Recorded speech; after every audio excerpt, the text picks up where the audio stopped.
CBiS is structured across a number of different research clusters, and so our cluster, Economic Development and Inclusive Economies, focuses on issues of inclusion and fairness within the economy, but also more broadly within society.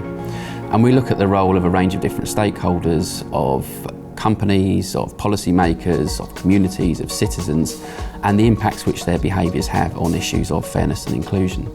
PhD students play an important part of the cluster, both in terms of developing their own research, but also working with academics within the cluster on particular bits of project work or publications or developing ideas for conferences and things like that.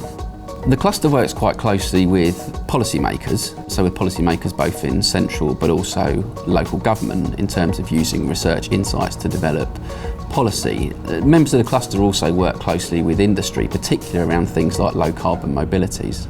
So we recently had a project funded by the Economic and Social Research Council looking at growth sectors and poverty, and looking at how through labour market mechanisms you could better link individuals to essentially improved employment outcomes. And we looked at issues around work entry, progression and job quality more broadly. The cluster's work is continuing to grow around employment, particularly around transport, but also around some of the work on finance and lending systems. So we continue to work with a range of different stakeholders to develop new research in those areas.